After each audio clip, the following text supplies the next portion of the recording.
अस्सलाम वालेकुम dear students. Chapter number 2 हमारा जो है वो एंड हो गया है। तो अभी तक जो चैप्टर 1 और 2 के अंदर हमने चीज़ें डिस्कस की हैं, आज की इस डिस्कशन में मैं आप लोगों के साथ उस सारे का जो ओवरव्यू है और जो समरी है वो डिस्कस करूँगा, सो दैट के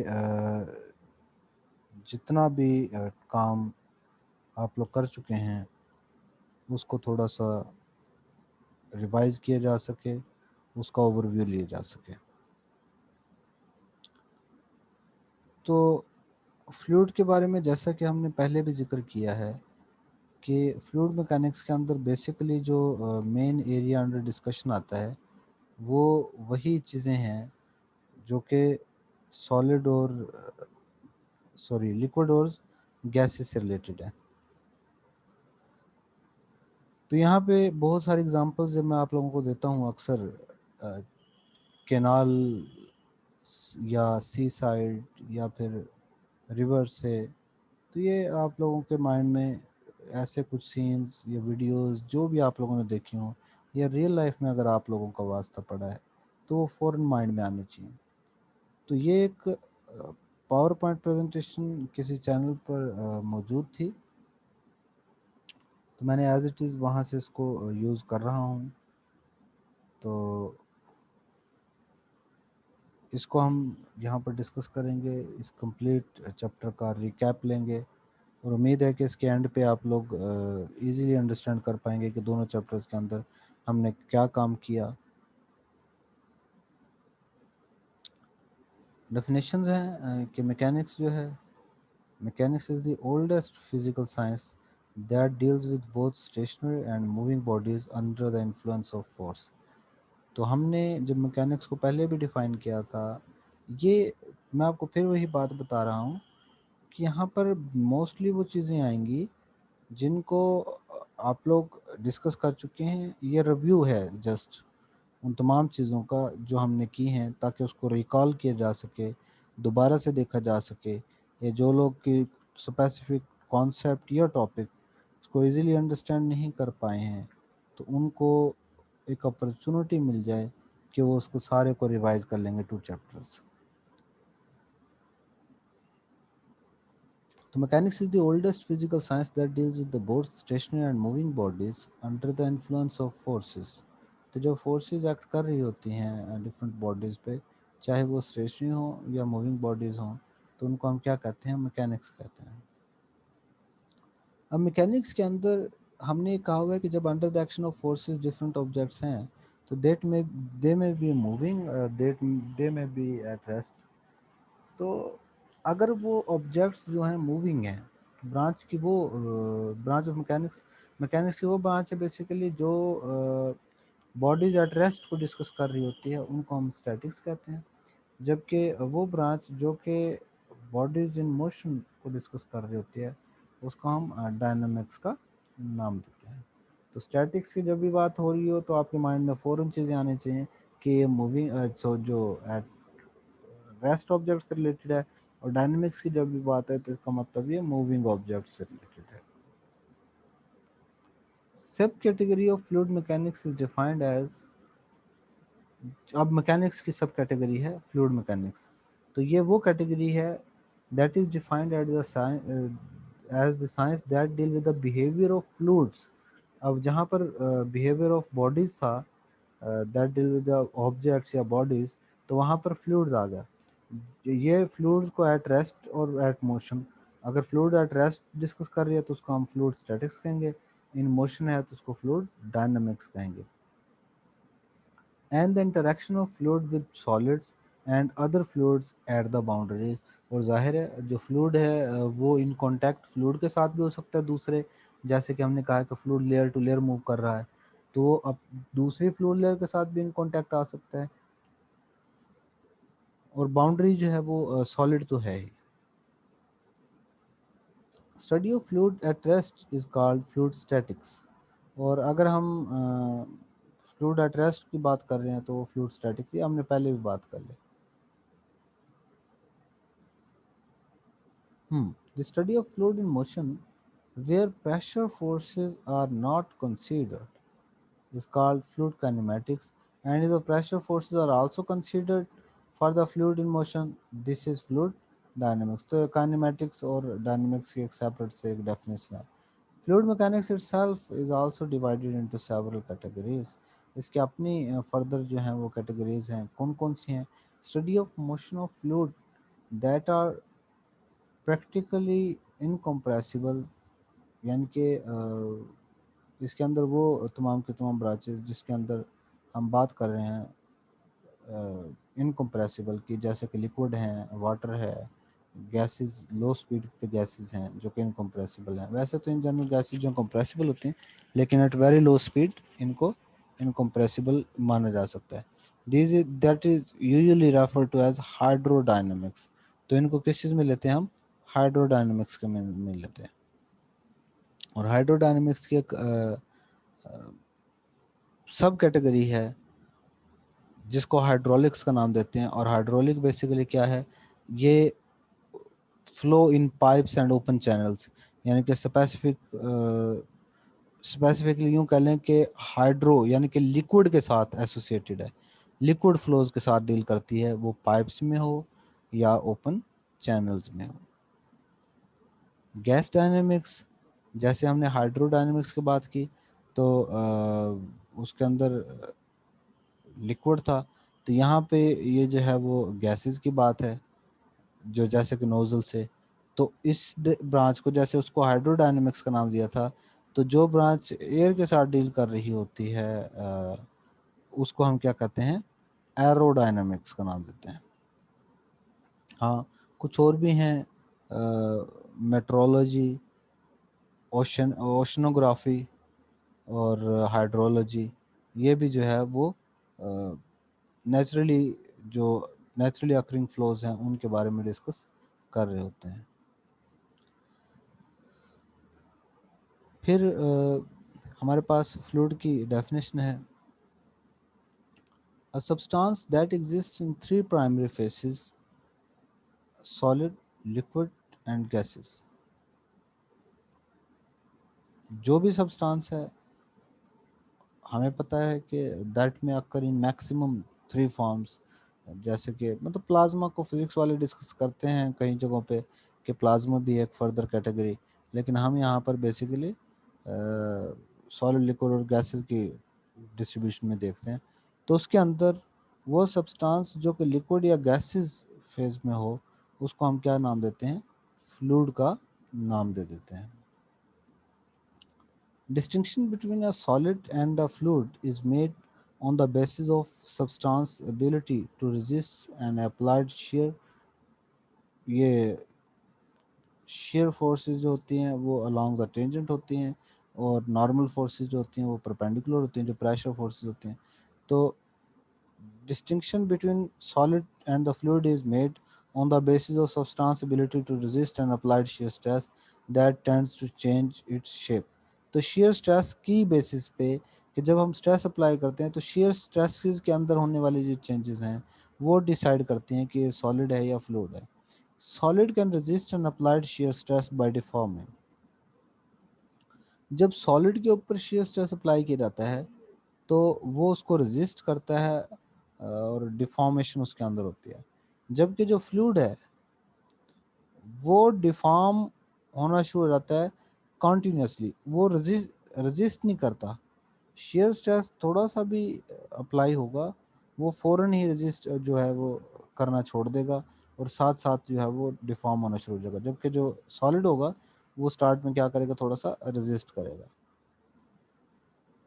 इन solid stress in solids stress is proportional to the strain. ज़ाहिर है सॉलिड्स के अंदर डिफॉर्मेशन आती है तो स्ट्रेस जो है वो स्ट्रेन के डायरेक्टली प्रोपोर्शनल होता है. लेकिन फ्लूइड में जो है वो स्ट्रेन के नहीं बल्कि स्ट्रेन रेट, क्योंकि चेंजेस के डायरेक्टली प्रोपोर्शनल होता है स्ट्रेन रेट के. ये यहाँ पे एक दिखाया हुआ है कि लेट्स सपोज सॉलिड के ऊपर ये रेजर है, रेजर के ऊपर रबर रबर रेजर मौजूद है जिसके ऊपर अपर प्लेट और लोअर प्लेट के दरमियान में रबर रेजर मौजूद है. तो ऊपर से फोर्स अप्लाई की है तो देखिए इसके अंदर जो है वो डिफॉर्मेशन आ रही है. ठीक है, और ये हमारे पास एक स्पेसिफिक पॉइंट तक जब तक नहीं पहुंचेगा, जिसे जिसके बाद परमानेंटली चेंज आ जाती है, तो उस लिमिट तक इसके अंदर इस तरीके से चेंजेस आएंगी। यानी कि स्ट्रेन करता है, प्रॉपरली डिफॉर्म नहीं होगा कि जैसे ही आप लोग इसकी जो अपर प्लेट है उसको रिमूव करेंगे तो वो फ़ौरन ही, या फिर थोड़ा सा उसके ऊपर से फोर्स हटा लेंगे, ये वाली फोर्स जो एक्ट कर रही है, तो ये दोबारा अपनी ओरिजिनल शेप के अंदर आ जाएगा। फिर लिक्विड और गैसेस के बारे में है। In a liquid, molecules can move relative to each other, but the volume remains relatively constant. Liquid के अंदर जो मॉलिक्यूल्स हैं वो एक दूसरे के लिहाज से क्या कर सकते हैं, चेंज कर सकते हैं, लेकिन जो they can remain relatively constant because of strong cohesive forces। जब लेकिन ऑलमोस्ट जो है वो थोड़े बहुत मतलब मोशन हो सकते हैं उनमें, लेकिन ओवरऑल हम ये कहते हैं कि वो जो है वो कांस्टेंट पोजीशन के अंदर ही रहते हैं, या अपने सेम पोजीशन के अंदर रहते हैं, क्योंकि उनके दरमियान कोहेसिव स्ट्रॉन्ग कोहेसिव फोर्सेस होते हैं। As a result liquid takes shape of the container it is in. तो जिस कंटेनर के अंदर लिक्विड्स को डाला जाए वो उसी की शेप इख्तियार कर लेते हैं। And it forms a free surface in the large container. और इसके ऊपर जो होती है लार्ज कंटेनर के अंदर हो, तो ऊपर एक जो लेयर बन रही होती है, सबसे ऊपर वाली लेयर, उस लेयर का एक स्पेसिफिक नेम है यहाँ पर, जिसको हमने फ्री सरफेस का नाम दिया हुआ है।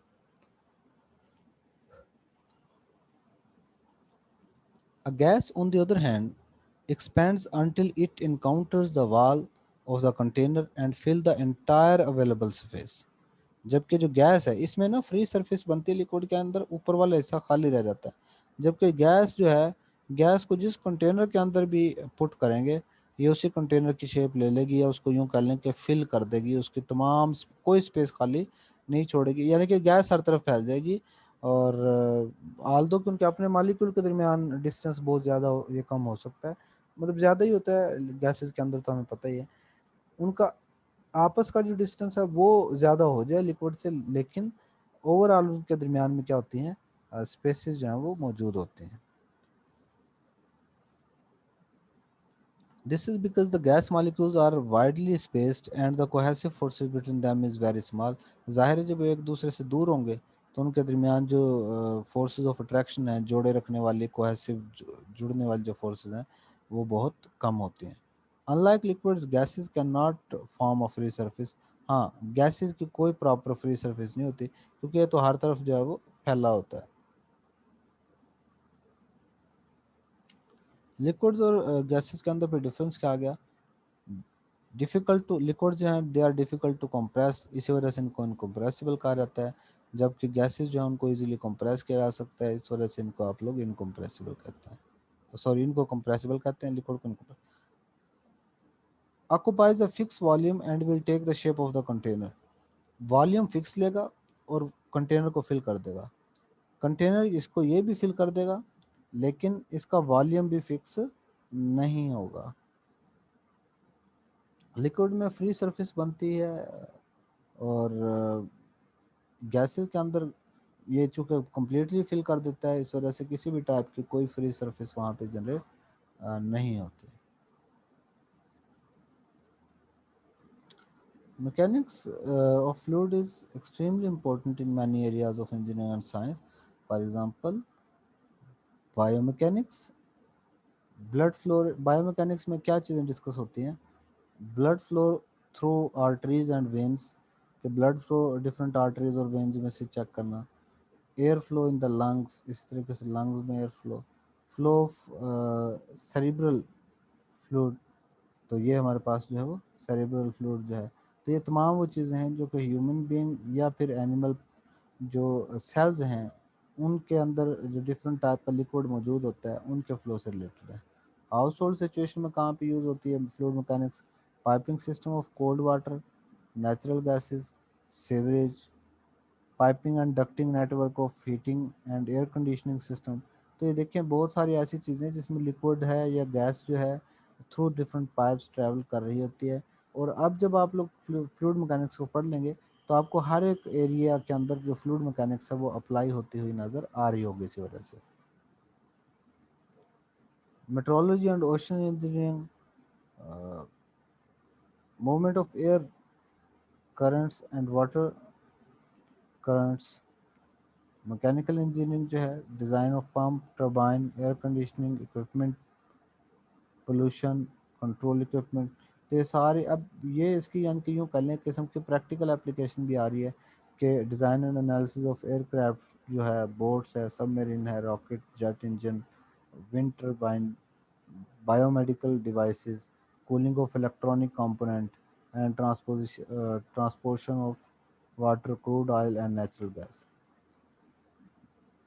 तो ये देखिए इसके जो जिन जिन एरियाज़ के अंदर इसका यूज़ है अब मैकेनिक्स का हो रहा है उनको जब हम देखते हैं तो हमें पता चलता है कि इसकी तो एप्लीकेशंस ही बहुत ज़्यादा हैं।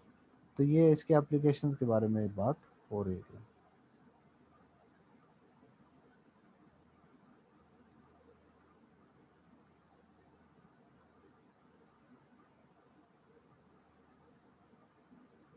Okay.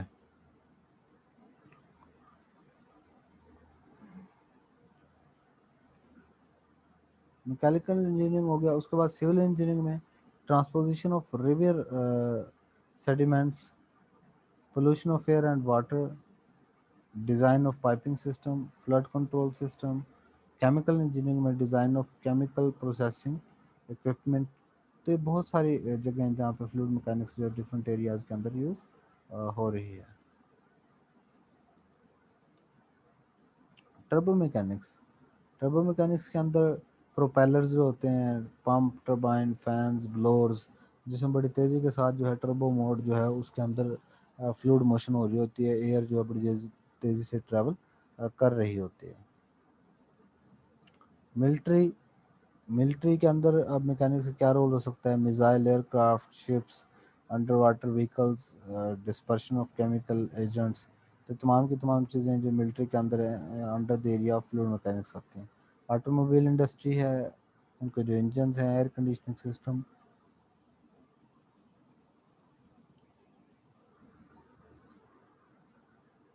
Fuel flow external and aerodynamics ये तमाम चीज़ें जो हैं वो ऑटोमोबाइल के अंदर आते हैं।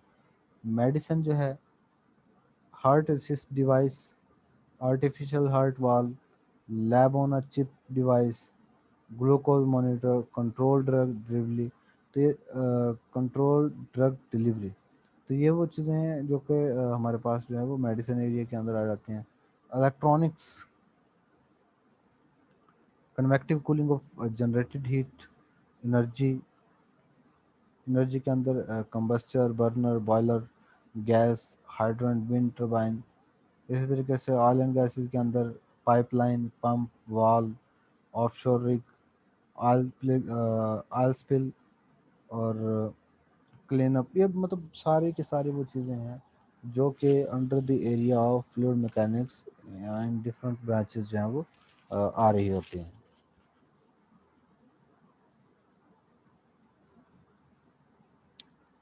इसी तरह देखें number of fluid engineering applications is numerous breathing blood flow swimming pumps fan turbine airplane.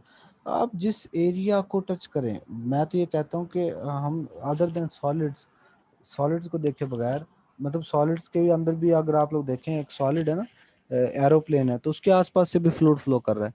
तो बाकी रह गई गैसेस और लिक्विड वो तो हर जगह पे गैस तो प्रेजेंट है। इसका मतलब ये हो गया कि जो फ्लूइड मैकेनिक्स का एरिया अंडर डिस्कशन है इसकी अगर हम कभी बात करें तो इसका एरिया अंडर डिस्कशन तो सारे का सारा जो चीज़ें हैं वो हम फ्लूइड मैकेनिक्स के एरिया के अंडर ला सकते हैं। या यूँ कह सकते हैं कि तमाम चीज़ें ही अब जहाँ जो अपने इर्द गिर्द देखते हैं तकरीबन तमाम के अंदर किसी न किसी तरीके से कोई ना कोई कनेक्शन फ्लूइड मैकेनिक्स के साथ इसका बनाया जा सकता है। When you think about almost everything on this planet, either is a fluid or moves within or near a fluid। तो इसका मतलब ये हो गया कि जो चीज़ हम इस planet के ऊपर देखते हैं वो या तो फ्लूइड है या फ्लूइड के करीब से कम से कम मौजूद है। मतलब अगर गैसेस भी है मिसाइल्स हैं तो उसके आसपास से एयर ट्रैवल कर रहे हैं ना देखें डिफरेंट लाइंस बन रहे हैं। कार है तो उसके आसपास से फ्लूइड एटलीस्ट ट्रैवल कर रहा है। मतलब सॉलिड बाउंड्री भी होगी। हाई स्पीड ट्रेन है उसके आसपास से देखें जो फ्लूइड लेयर्स हैं ऑफ एयर वो आ रही हैं। स्मोक है ट्रेन का देखें सॉलिड होती है ट्रेन तो लेकिन उसका जो स्मोक है उसकी वजह से हम कह सकते हैं कि उसके करीब से फ्लूइड फ्लो हो रहा है। और pollutant dispersion over a city, जो पोल्यूटेंट्स हैं जो कि एयर के अंदर आस्ते आस्ते फैल रहे हैं, वो भी फ्लूइड मोशन है एयर ट्रैवल की वजह से। विंड टर्बाइंस हैं, वो भी फ्लूइड फ्लो की वजह से जो है वो एरिया अंडर जम्पशन आते हैं। ये प्रोपेलर्स होते हैं जो पीछे की तरफ धकेलते हैं पानी को, जैसे कि बोट्स के अंदर लगे हुए होते हैं पीछे, जो कि पानी को पीछे धकेलते हैं, जिसके रिएक्शन के तौर पे बोट जो है वो आगे की तरफ ट्रैवल कर रही होती है। सेंट्रीफ्यूगल पंप्स हैं, ये डिफरेंट टाइप्स ऑफ पंप्स हैं, फैंस हैं और क्रॉस फ्लो फैंस हैं, एंड जेट इंजन प्रोपल्शन है, जैसे कि एरोप्लेन्स के साइड पे लगे हुए होते हैं। स्की जंपिंग है, स्कीइंग कर रहे होते हैं जो लोग डिफरेंट माउंटेन्स पे। गोल्फ है, गोल्फ बॉल जो हमारे पास है, फ्लो है। स्विमिंग,